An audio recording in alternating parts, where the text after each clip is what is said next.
Udah di backing studio gede, ternyata animasi satu ini tetap aja kalah saing sama kartun dukun K-pop cuma karena satu hal kecil. Hal kecil yang bakal gue bahas bareng drama Upin Ipin Universe di lini masih bareng gue BM si karakter magang. Hi everyone, BM is Fantanis here, the internet business cartoon nerd, dan sekarang gua mau bahas yang lagi flop-flopnya nih di ranah animasi layar lebar. Ya, siapa lagi kalau bukan Elio yang di tanggal 20 Juni lalu udah muncul nih di bioskop-bioskop dalam dan luar Amerika.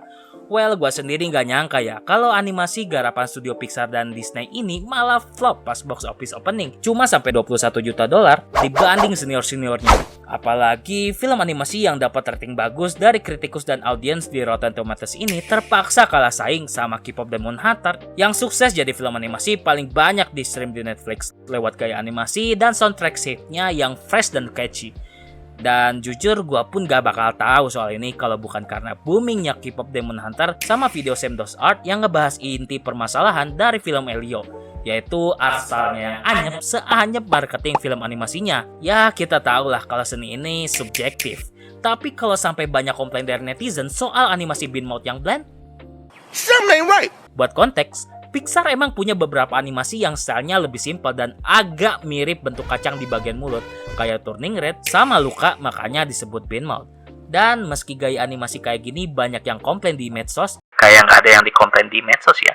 Tapi gue setuju sih sama Semdos Art yang bilang kalau art style ini bisa bagus, tergantung sama mediumnya. Back on topic, selain marketingnya yang terkesan sepoi-sepoi, dia bilang masalah utama Elio ini ada di visualnya yang gak seikonik dan seunik dulu. Sama layanan streaming animasi kayak Disney Plus yang bikin orang makin males buat nonton kartun di bioskop. Dan kalau ngelihat dari artikel berita kayak Screen Rant, problemnya juga gak jauh sih dari kurang unik, kurang marketing, sama kurang modal. Ya, meski akhirnya animasi satu ini nggak jadi sesuatu yang wah gitu buat penonton, tapi kedepannya gua harap Pixar bisa bangkit dan balik lagi jadi studio animasi 3D dengan inovasi yang lebih segar setelah Elio yang kini blunder. Oh boy, well, abis bahas vs game terbaru di episode lini masih kemarin, ternyata ada aja yang digoreng mendadak kayak tahu bulat soal game Tuo Tuyul Botak yang dapet rumor nggak sedap. Bikin animasi 3D yang natural dan fluid kayak gini atau gini, Maring Animasi cocok banget buat pemula. Gak pernah ngedesain atau megang blender, gak perlu minder. No mahal, no ribet. Ya, tiba-tiba ada drama baru nih dari game Upin Ipin Universe yang udah dirilis dari tanggal 17 Juli. Ngutip dari beberapa sumber, ternyata game open world besutan les opak ini punya masalah di pengembangnya, yaitu Streamline Studios. Dari Obstation Media, gue baru tahu kalau studio satu ini ternyata udah hampir setahun lebih belum ngegaji staffnya, re. Dari postingan akun X Southeast Asia Game Aesthetic, katanya sih selain nggak ngebayar berbulan-bulan, mereka juga nyuruh para staff buat ngambil tambahan project tanpa kompensasi tambahan dengan alasan masalah operasional. Bentar, ini perusahaan game atau lomba balap Romusa nih? BTW setahun lalu salah satu mantan staff Streamline Studios juga ngebagiin keluhannya soal studio ini di LinkedIn. Di postingannya, dia bilang kalau ini studio ngelanggar hak karyawan lewat PHK mendadak tanpa notis dan pesangon yang belum dikasih meski udah lewat dari 100 hari. Kayak familiar ya? Konoha.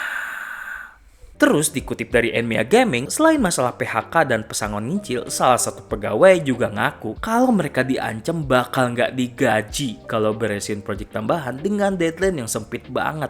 Dengan kontroversi segede ini sama keluhan netizen soal game yang katanya kemahalan, gua nggak yakin sih kalau game Upin Ipin Universe bakal dapat feedback yang positif. Apalagi kalau feedback di Steam-nya aja malah mereka banned. Kecewa, wak. Well, gue harap dari kasus ini bakal ada jalan keluar yang bikin karyawan dan mantan staff studio tersebut dapat keadilan yang layak. Soalnya menurut gue ini udah parah banget sih. Apalagi buat sekelas perusahaan di Malaysia yang harusnya secara hak karyawan jauh lebih baik daripada di sini. Ya, you know lah. Oke, itu dia dua topik utama yang gue bahas di lini masih kali ini.